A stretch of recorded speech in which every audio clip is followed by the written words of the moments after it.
Shinobi die because they lose a fight. Some characters die because they're born with unlucky genetics like Code. Kashin Koji might die because somebody finally reads the paperwork inside of Konoha, which honestly might be the most non-ninja way imaginable to go out. For years, Kashin Koji has stayed alive by hiding between possibilities, slipping through futures via 10 directions in the way that water slips through the cracks in the stone, changing events one moment at a time, all while hiding inside of a cave.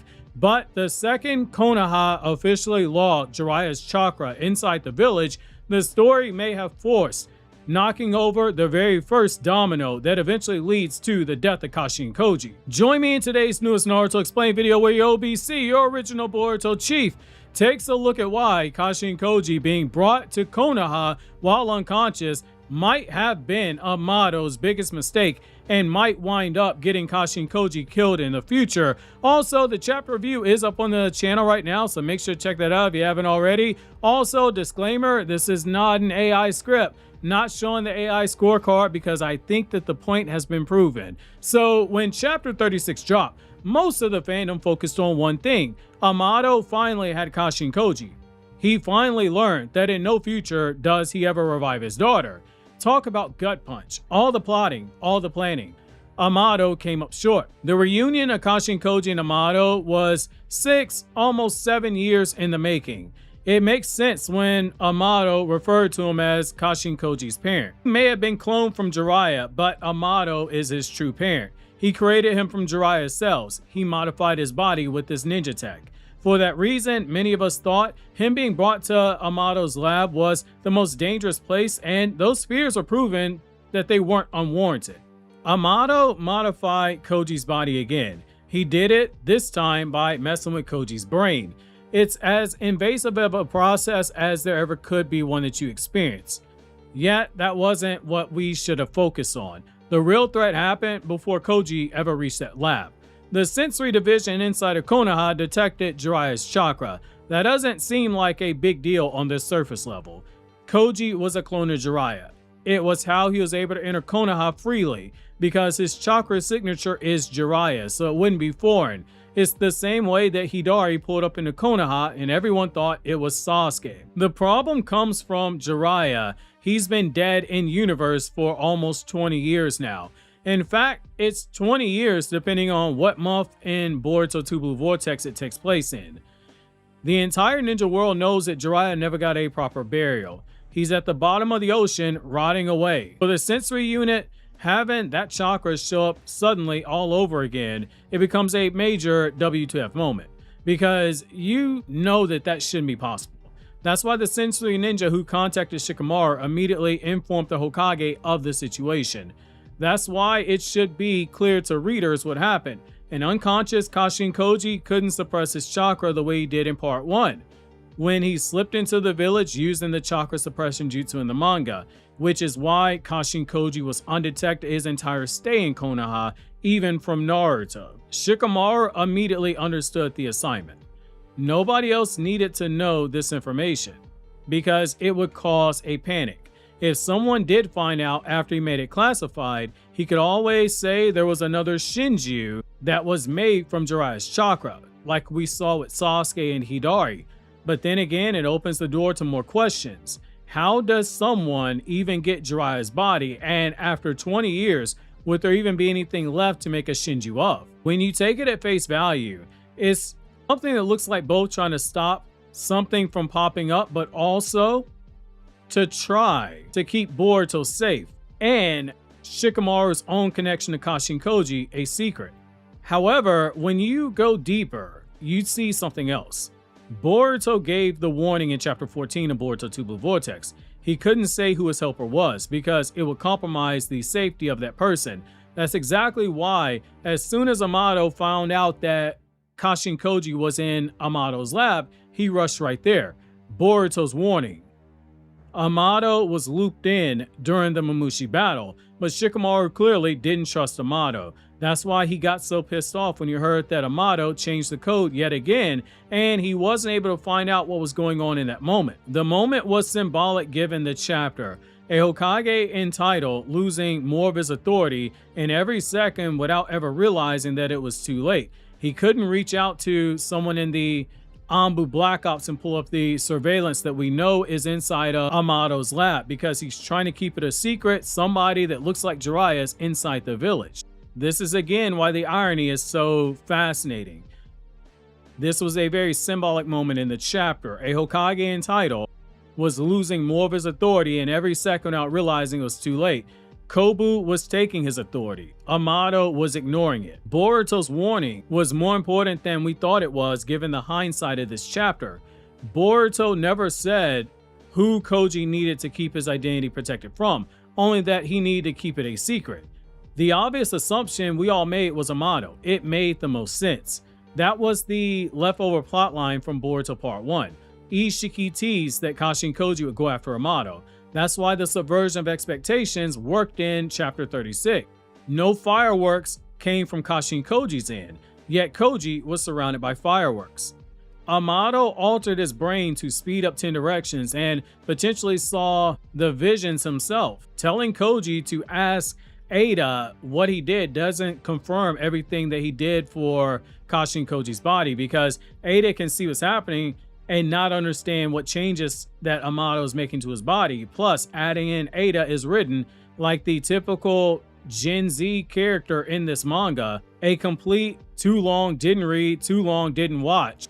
By her own words, when she was 16 in Part 1, she has a short attention span and she gets bored very quickly. She might look without paying full attention. Amado would know that. He would expect that. Yet Amado might not be the biggest threat to Kashin Koji. Even after all of that, Shikamaru might have even considered the possibility as he got the news that Jiraiya's chakra was found inside of Konoha. Look at the timing. Things are politically unstable in Konoha right now. This would be another moment that makes things too complicated for Shikamaru's Hokage, but also for Kashin Koji. Ironically, Shikamaru might have made it worse by making this information classified. Information deemed classified only matters for as long as the person who made it classified stays in power. Shikamaru's power as Hokage is being stripped away. The next Hokage, whoever it is, may not sit on that information. In fact, they're more likely to act on that information. One of the best things about a story that dabbles in the mystery element is that the detective rarely solves the case because the criminal makes one giant mistake.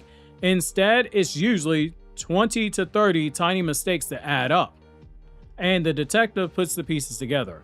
That's exactly what Boruto's story is building towards. Shikamaru might be regarded as the smartest guy in the franchise, but Detective Kobu has proven that even the smartest among us will make mistakes when they are stretched too thin, like Shikamaru has been throughout Boruto Two Blue Vortex. Kobu already suspected Shikamaru was working with Boruto, even when he threw a bit of a pity in his direction and said Shikamaru might have been compromised. However, none of that mattered to Kobu. It was a black and white situation. Shikamaru was helping Boruto, who has an open kill order. He helped him escape execution. Treason has consequences, even for a Hokage. The feudal lord knows. Kobu put in the suggestion, remove Shikamaru's Hokage. Once that's done, every confidential action Shikamaru took under the privilege of Hokage is now going to be audited. It wasn't Inojin who contacted Shikamaru. It was a sensory ninja. That means the conversation was logged. Made confidential, but still logged. Kobu is going to review that. The conversation is going to open up Pandora's box. Jiraiya's chakra was in the village, and Shikamaru wanted to keep it a secret right around the time that the investigation was ongoing. Jiraiya was someone who was known to be dead, but also someone who was a master spy. For Kobu, who suspects Shikamaru helping Boruto, he's going to take that information and wonder not only why is Jiraiya alive, but why is he helping Boruto, and how much does Shikamaru know, because he clearly knew something.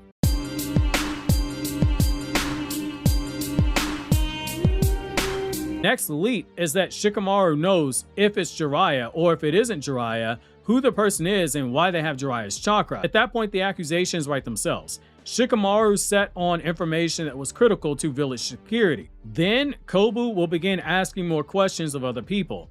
There have been people who have seen the toads. one of Jiraiya's signatures around the village when Boruto happened to be there.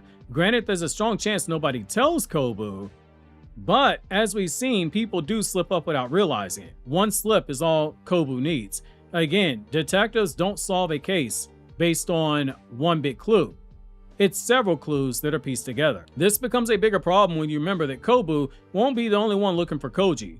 Code will be looking too, assuming Boruto and Sarada don't kill him. Code already has his reason to suspect that Boruto's working with Koji. Ikimoto planted that seed 3 years ago in Chapter 4 of Boruto Two Blue Vortex when he spotted the toad in the Ten Tails dimension. Code, his reaction told the story. Remember, from Code's perspective, that shouldn't have been possible. Ishiki's spirit had appeared before him. Ishiki's spirit gave him the rundown of what happened. Ishiki's spirit gave him his new mission. These are the people responsible for my death. Hunt them down, kill them. The names on that list didn't include Kashin Koji. Ishiki believed that he was a wounded dog that ran off to die. Jura gave Code a mission too. Find Boruto's helper. In exchange, Jura would forego eating the chakra fruit to share it with Code. Code's goal is still upgrade himself to become an Otsutsuki, but he also has a goal of getting revenge for the deaths of Jigen, killed by Kashin Koji, and Ishiki, killed by the collective of Naruto, Sasuke, Boruto, and Kawaki.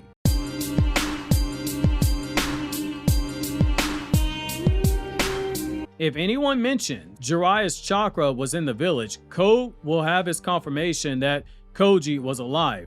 The toad itself was an eyebrow raise, but something you couldn't be certain of. Code's memory, while it was altered by omnipotence, he does know that Ishiki's former vessel was trained by Naruto. So in his mind, Boruto having a toad summon might not be the craziest thing. You write that off as Boruto learned the summoning jutsu before he left the village. File it away with all the things that we as the audience know that Naruto taught Kawaki, but Code would mistakenly believe that were taught to Boruto. So something like a summoning jutsu that, again, Code would know was never taught to Boruto and by extension never taught to Kawaki. But Code would mistakenly believe that because of the memory swap, which, reminder, chapter 80 of Boruto confirms that Code was altered by omnipotence. However, hearing Jiraiya's chakra in the village would do it. Code wasn't just Ishiki's #1 cult member who worshipped him. He was also someone who idolized Jigen for being a vessel of Ishiki. He spent a lot of time with him. Jigen knew Kashin Koji's real identity, which means Code likely knew as well. This would be the thing that sends Code after Kashin Koji. He can't get the chakra fruit unless he brings Koji's head to Jura. He has all those claw marks around the village. He can listen through the claw marks. At some point, if a new Hokage is named, if someone says something about the report in the wrong place, Code will hear it. At that point, the knives will be sharpened and our favorite white-haired incel is about to harass Kashin Koji like he was an attractive woman online who curved him publicly. Koji being outed as Jiraiya's clone becomes more troublesome when you factor in 10 Directions.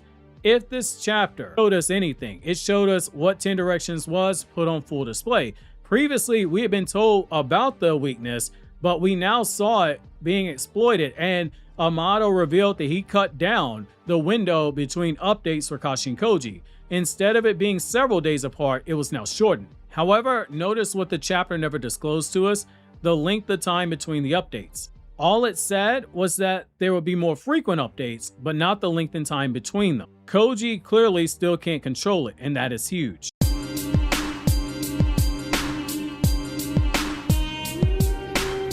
That indicated there is still a blind spot, likely something Amado intended because he's Amado. If he's breathing, he's up to something. Until we know what that window between updates is, the code problem is something that you have to worry about. Look at all the visions that Kashin Koji saw. None of them connected his exposure as being Jiraiya's clone or Code outside of Code capturing Sarada. Koji was also focused on the shocking new reveal. Sarada would be captured and Momoshiki would take control of Boruto's body. Those were immediate concerns. Yet we know from the Koji vision, the Boruto versus Jura battle, not everything that he sees is shown to us as the audience on those film strips. We get just enough to piece together what happened, but not everything. The story usually sprinkles in the other details.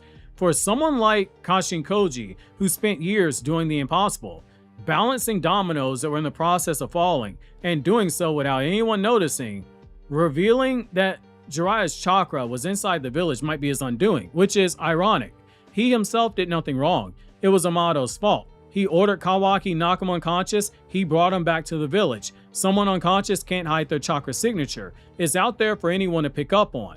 Now the only question left is how much longer until someone acts on the information. For Kashin Koji, it sets him up, looking in the mirror, not only seeing the face of the man that he was cloned after, but now we as the audience have to ask, will he meet a similar fate?